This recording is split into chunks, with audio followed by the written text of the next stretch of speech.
Hey guys, it's Enerdog from Stubborn Panda Productions, and this is a beginner's guide to creating legendary weapons in Guild Wars 2.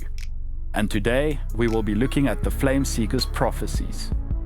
The Flameseeker Prophecies is a really beautiful shield that glows in blue when drawn. It also surrounds the user's arm in blue, and it leaves behind footsteps of light blue bursts. To craft the Flameseeker Prophecies, you will need the following 4 components: the Chosen, which is the precursor, the Gift of the Flameseeker Prophecies, the Gift of Fortune, and the Gift of Mastery.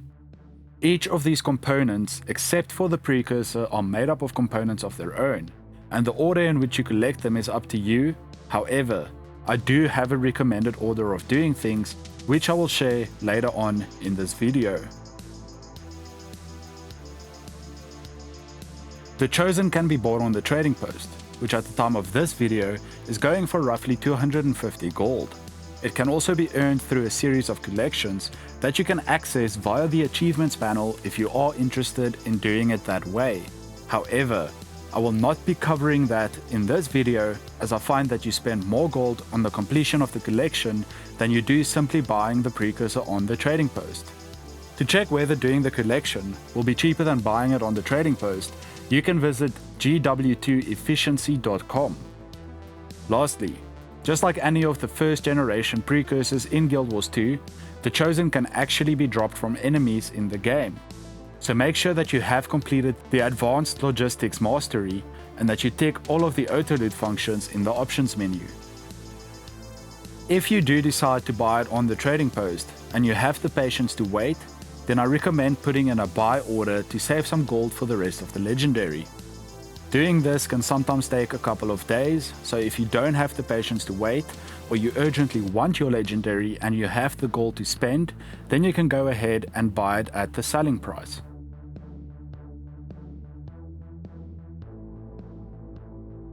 The Gift of the Flameseeker Prophecies is one of the more expensive parts of this legendary. It consists of the Gift of Metal, Gift of History, 100 icy runestones, and a superior sigil of battle. To craft the Gift of Metal, you will need a character with weaponsmithing at level 400. You will also have to buy the recipe for the Gift of Metal for 10 gold from Miani, who is next to the Mystic Forge in Lion's Arch.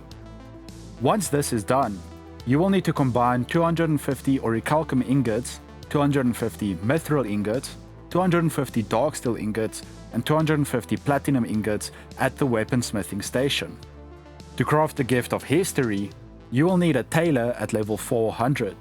You will also have to buy the recipe from Miani for another 10 gold. Once you have done this, you will need to buy the Gift of Ascalon from the dungeon's weapon and armor vendor for 500 Ascalonian tears. The dungeon weapon and armor vendor is just south of the Ford Mariner waypoint in Lion's Arch, as you can see in this picture.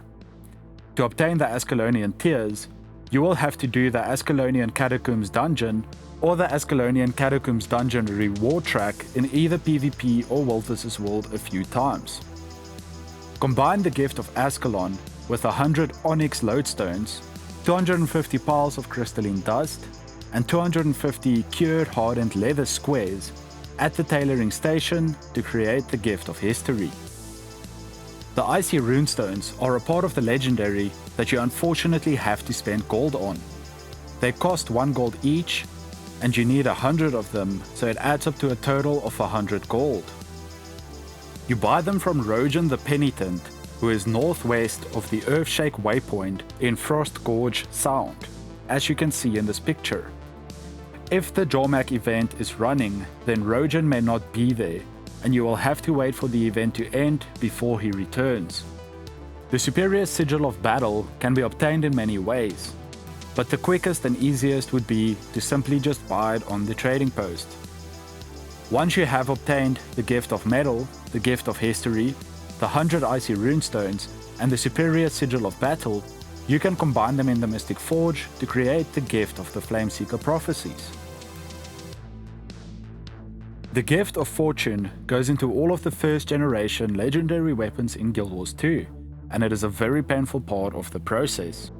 It consists of 77 Mystic Clovers, 250 globs of ectoplasm, a gift of might, and a gift of magic. To obtain the 77 Mystic Clovers needed for the gift of fortune, you will need to combine 10 obsidian shards, 10 mystic coins, 10 globs of ectoplasm, and 10 mystic crystals in the Mystic Forge. This recipe will return an output of 10 Mystic Clovers. So when you get to 70 Mystic Clovers and you only need 7 more, swap out the Mystic Crystals for Philosopher's Stones. Please note that this recipe only has an approximate 32% chance to return Mystic Clovers, and can instead return a number of other materials, including tier 6 materials, which is needed for both the Gift of Might and the Gift of Magic. Mystic Clovers can also be obtained in various other ways, such as PvP and World vs World reward tracks. So if you do not want to create them in the Mystic Forge with this recipe, then check the wiki for the other methods of obtaining them. The Gift of Might and the Gift of Magic are both made up of different tier 6 materials that will have to be combined in the Mystic Forge to create the respective gift. The Gift of Might consists of 250 Vicious Fangs, 250 Armored Scales, 250 Vicious Claws, and 250 Ancient Bones. The Gift of Magic consists of 250 Vials of Powerful Blood, 250 Powerful Venom Sacs, 250 Elaborate Totems, and 250 Piles of Crystalline Dust. Once you have obtained the 77 Mystic Clovers, 250 Globs of Ectoplasm, the Gift of Might, and the Gift of Magic, you can combine them in the Mystic Forge to create the Gift of Fortune. The Gift of Mastery also goes into all of the first generation legendary weapons in Guild Wars 2, and it is a rather cheap part of the process, but it can be extremely time consuming as you will have to finish the world exploration to get the Gift of Exploration. This does not include the Maguma Jungle from the Heart of Thorns expansion or the Crystal Desert from the Path of Fire expansion. Combine your Gift of Exploration with a Bloodstone Shard, a Gift of Battle, and 250 Obsidian Shards in the Mystic Forge to create the Gift of Mastery.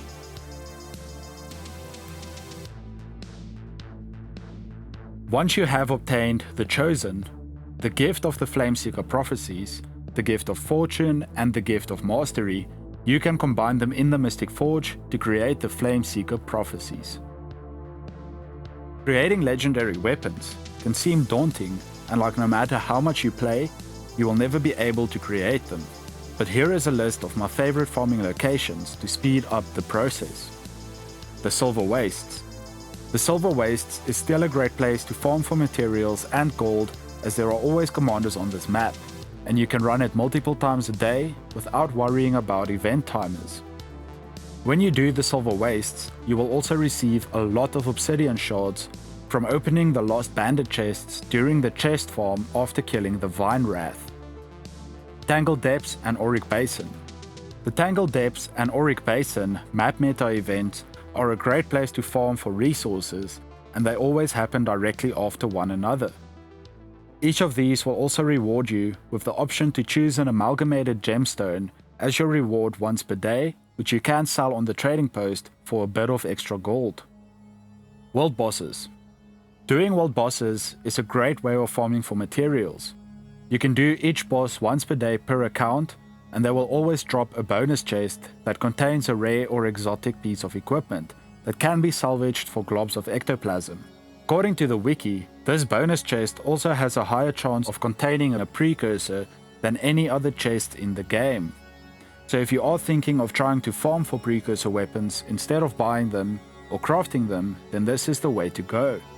There will always be a lot of players fighting the world bosses, meaning that the events will always be relatively easy.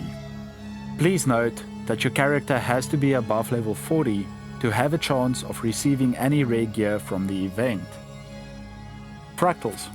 The Fractals of the Mists is probably the most rewarding thing to do in Guild Wars 2. The issue here is that you will need at least one character that is fully geared in Ascended gear and that has around 150 agony resistance.